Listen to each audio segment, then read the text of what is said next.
नैमिषारण्य तीर्थ में सौनक आदि 88,000 ऋषि योगों एकत्रित हुए।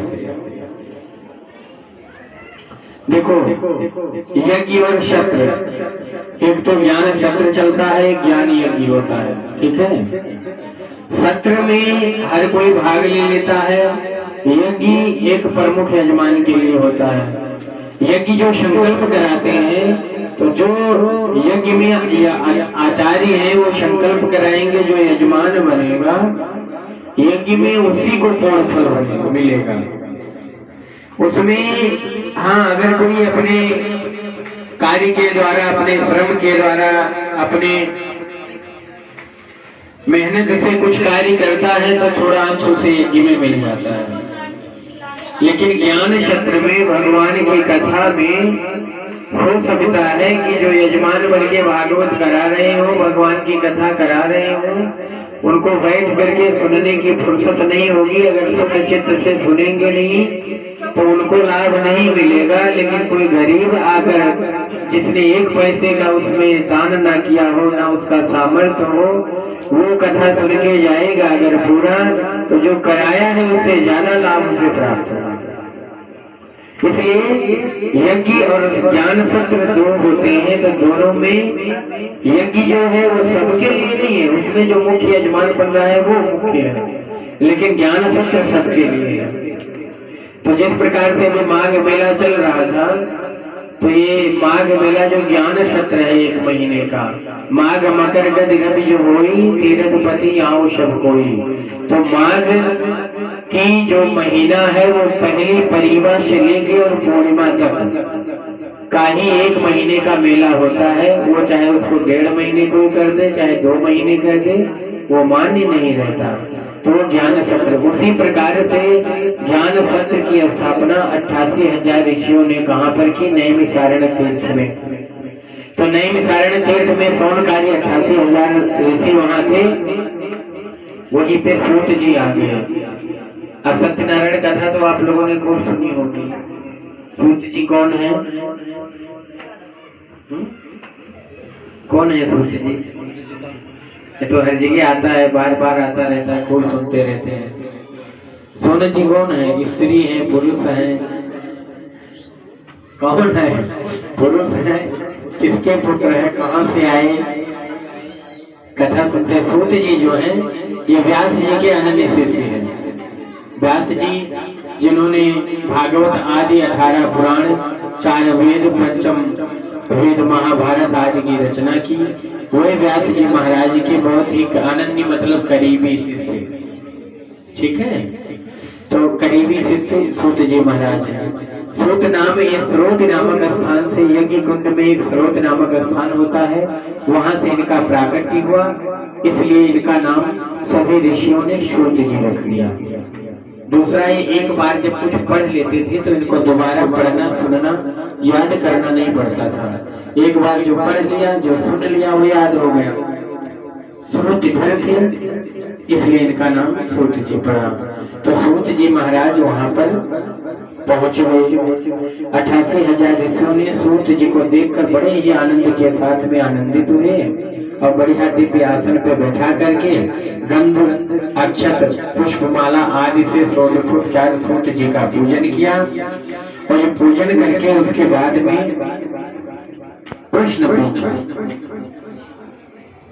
कि हे प्रभु, इस घोर कलयुग में वेद विद्या रहित मनुष्यों को प्रभु की भक्ति किस प्रकार मिलेगी, है ना, तथा उनका उद्धार कैसे होगा।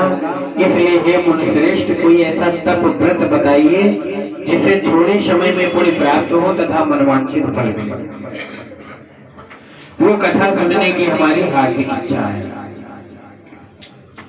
तब जब ऐसा सुना तो सूत जी महाराज आनंदित हुए, सर्व शास्त्रों के ज्ञाता हैं।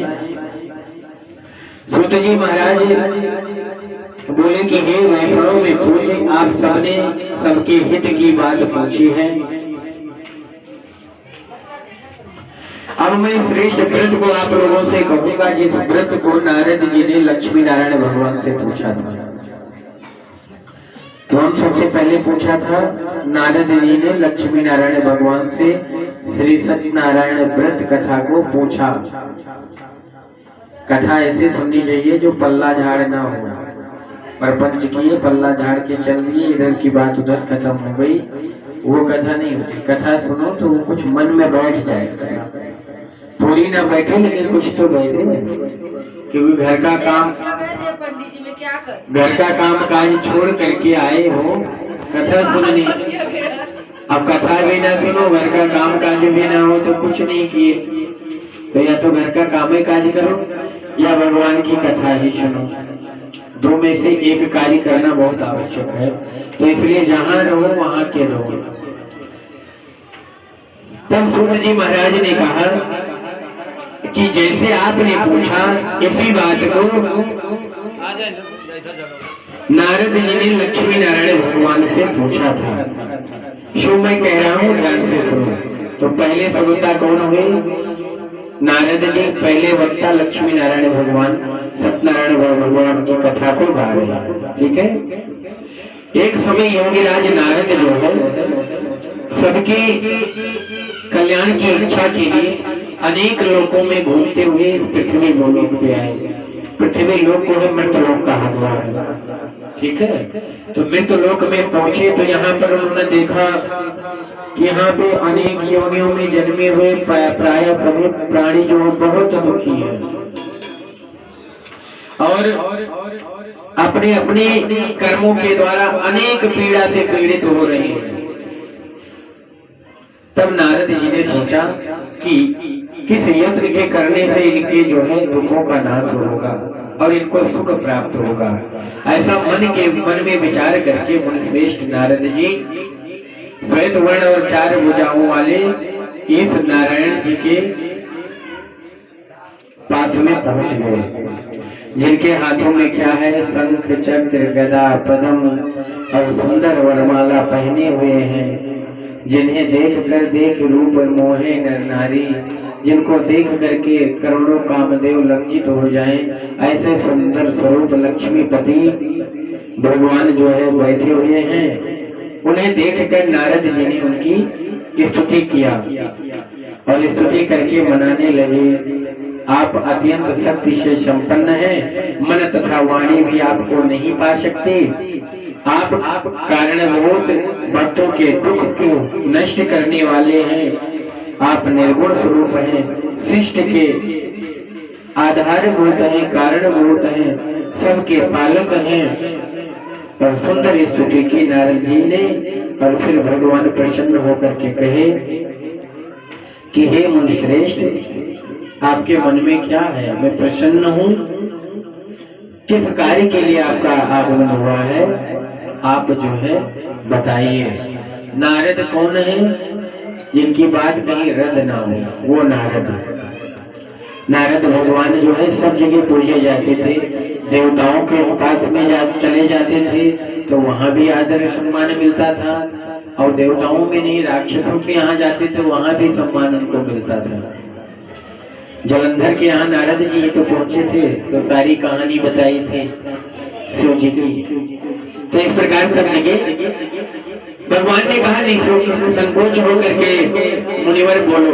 तब नारद जी ने कहा कि प्रभु मृतलोक में सब मनुष्य अनेक योनियों में पैदा हुए हैं और अपने कर्मों के द्वारा अनेक प्रकार से दुखों से दुखी हो रहे हैं। ना तुम मुझ पर दया रखते हो तो बतलाइए कि उन मनुष्यों को सब दुखों का निवारण थोड़े प्रयत्न करने से कैसे होगा।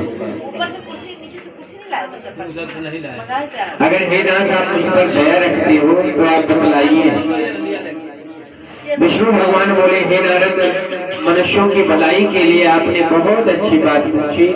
जिस कर्म को करने से, जिस कार्य को करने से मनुष्य मोह से छूट जाता है, वो मैं कहता हूँ सुनो। बहुत पुण्य को देने वाला, स्वर्ग तथा मृतलोक में दुर्लभ सत्यनारायण भगवान का कथा है। देखो एक चीज बताऊं, जो चीज सरलता से मिलती है जरूरी नहीं कि वो बहुत सरल हो। जल आपको बहुत सरलता से मिल रहा है, लेकिन जिसके पास नहीं है जल, उससे जाके पूछिए कि उसको जल प्राप्त करने में कितना समय लगता है। सूर्य का प्रकाश आपको सरलता से तो मिल रहा है, लेकिन जरूरी नहीं है कि अगर कहीं सूर्य 10 दिन ना निकले तो क्या हाल होगा। हवा आपको आराम से मिलती है, लेकिन ऑक्सीजन, जिन्होंने कोरोना काल में इधर उधर भटका है, उनसे पूछो कि ऑक्सीजन की वैल्यू क्या होती है ना। तो जो चीज सरलता से मिल रही है, जरूरी नहीं कि वो बहुत सरल हो। इसलिए कह रहे हैं कि स्वर्ग और मृत्युलोक दोनों में दुर्लभ है सत्यनारायण भगवान की भक्त कथा। आज मैं प्रेमवश हो करके आपसे एक कथा सुनाऊंगा। कहते हैं श्री सत्यनारायण का यह व्रत अच्छी तरह विधि पूर्वक संपन्न करके मनुष्य तुरंत ही सुख भोग कर मरने पर मोक्ष को प्राप्त करता है। और कोई पूजा पाठ का फल बाद में मिलता है, लेकिन सत्यनारायण भगवान की कथा में तुरंत फल प्राप्त होता है। जो कामना करके आप संकल्प करके भगवान की कथा सुनेंगे, तत्काल भगवान उसको पूरा करेंगे। और सुख भोग करके धर्म अर्थ काम तीनों प्राप्त करके कामनाओं की पूर्ति होने के बाद में भगवान सहज ही मोक्ष भी प्रदान कर देते हैं। जो भगवान सत्यनारायण भगवान के चरणों में, चरण शरण में अपनी पूर्ण श्रद्धा रखता है। विष्णु भगवान के वचन सुनकर नारद मुनि बोले कि उस व्रत का फल क्या है, क्या विधान है, किस दिन व्रत को करना चाहिए। हे भगवान, आप ये सब विस्तार से बताएं, क्योंकि जाने बिन न हुई प्रतीति और बिन प्रतीत हुई नहीं प्रीति। मनुष्य का है चेष्टा की जानना, इसको करेंगे तो इससे क्या लाभ मिलेगा, ये पूजा करेंगे तो क्या लाभ मिलेगा, ये सफेद फूल चढ़ाएंगे तो क्या मिलेगा, काला फूल चढ़ाएंगे तो क्या मिलेगा, लाल फूल चढ़ाएंगे तो क्या मिलेगा। और मिल जाएंगे तुरंत, सब कुछ मिल जाए तो सब कुछ चढ़ा दे तुरंत।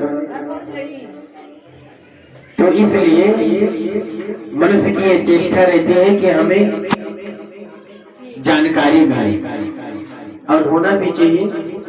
हम पूजन कर्म में भगवान के कार्य में वेद सम्मत शास्त्र सम्मत जो कार्य हो उन्हीं की पूजा करना चाहिए, उसी क्रम से पूजा करना चाहिए।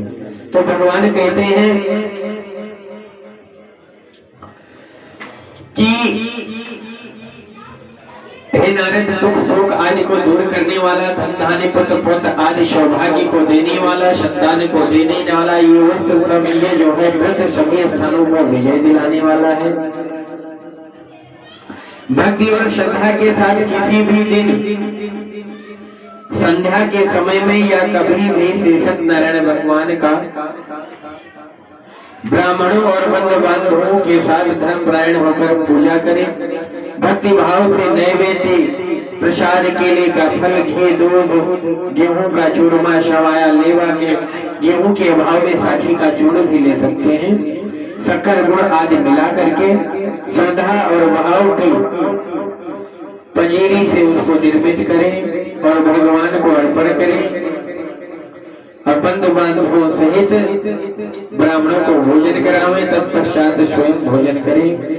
अंत में भजन आदि का आचरण कर श्री सत्यनारायण भगवान का स्मरण करते हुए समय को व्यतीत करें। इस तरह व्रत करने पर मनुष्य की सभी इच्छाएं निश्चय पूर्ण होती हैं। विशेषकर इस कलिकाल में इससे सरल कोई उपाय नहीं है। बोलिए श्री सत्यनारायण भगवान की जय। तो श्रीमन्नारायण नारायण नारायण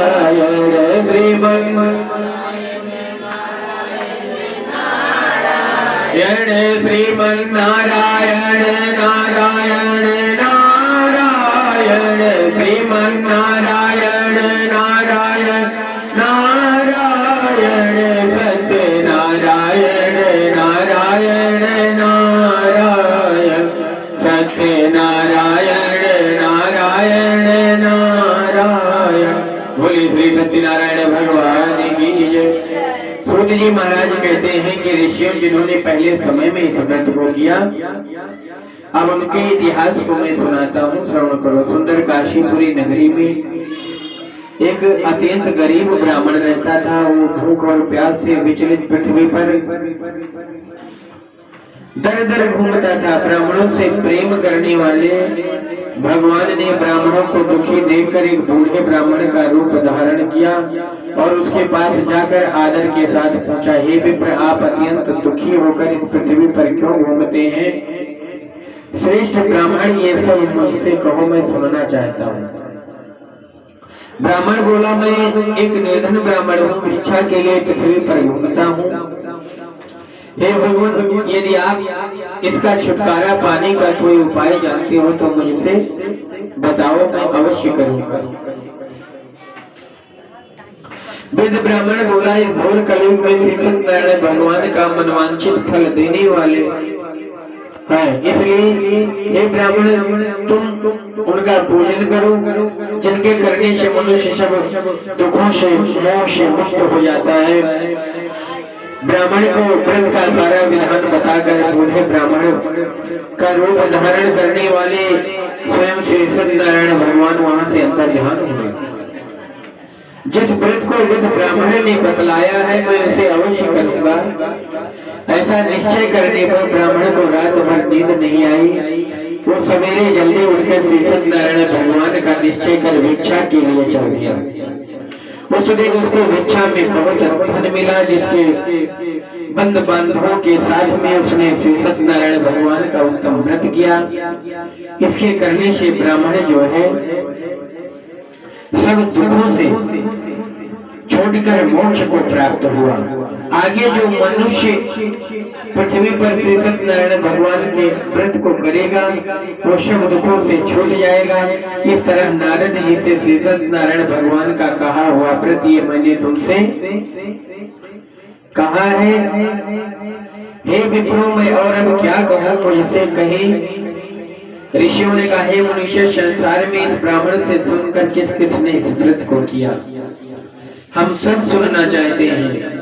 इसके लिए हमारे मन में बड़ी श्रद्धा है। सूत जी महाराज ने कहा, हे मुनियों, जिसने इस व्रत को किया है वो मैं सुनाता हूँ। एक सुंदर ब्राह्मण धन और ऐश्वर्य के अनुसार बंद बांधवों के साथ व्रत करने को तैयार हुआ। उसी समय एक लकड़ी बेचने वाला बूढ़ा आदमी आया। लकड़ियों को बाहर रखकर ब्राह्मण के मकान में गया। प्यास से दुखी लकड़हारा उनको व्रत करते देख कर ब्राह्मण को नमस्कार कर कहने लगा कि आप ये क्या कर रहे हैं और इसके करने का क्या फल मिलता है, ये आप हमसे बताएं। ब्राह्मण ने कहा कि सब मनोकामनाओं को पूरा करने वाला ये श्री सत्यनारायण भगवान का ही मैं उत्तम व्रत कर रहा हूँ।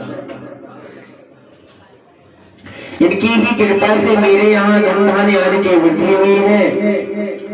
ब्राह्मण से इस व्रत के बारे में जानकर लकड़हारा बहुत प्रसन्न हुआ और चना अमृत लेकर प्रसाद खाने के बाद में अपने घर को गया।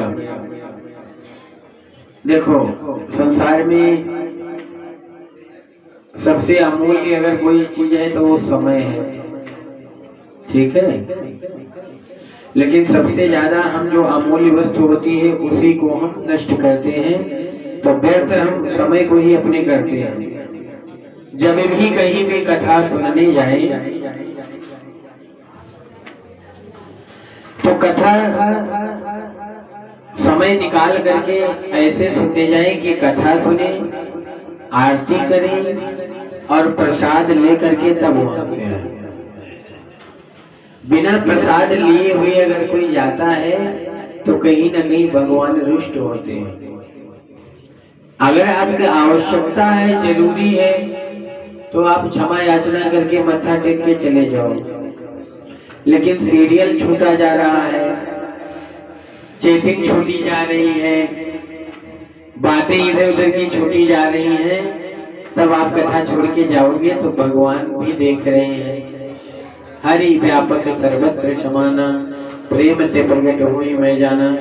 भगवान हर जगह बैठे हैं, कण कण में है, तो जहाँ हम हैं वही भगवान है ना। तो इस कारण से चरणामृत लेकर के प्रसाद खाने के बाद में अपने घर को लकड़हारा आया और उसने मन में संकल्प किया कि आज जो लकड़ी बेचने से मुझे धन मिलेगा उसी से मैं सत्यदेव का उत्तम व्रत करूंगा। ये मन में विचार कर वो बूढ़ा आदमी लकड़ियों को अपने सिर पर रखकर जिस नगर में धनवान लोग रहते थे वो ऐसे नगर को गया और उस रोज वहां से उन लकड़ियों का दाम पहले के दिनों से चौगुना मिला। हम लोग जब कहीं कोई अनुष्ठान आदि करते हैं या कोई कथा आदि का संकल्प दिलाते हैं तो सब लोगों को मुख्य यजमान होते हैं, परीक्षित होते हैं कैसे होगा, लेकिन जब वो संकल्प ले लिया जाता है तो अपना कार्य भगवान स्वयं ही करा लेते हैं। राम है पूजे, राम पूजावे और राम है बने पुजारी। समझ गए? भगवान अपना कार्य स्वयं ही करा लेते हैं, हम केवल माध्यम मात्र हैं। ठीक है, केवल और केवल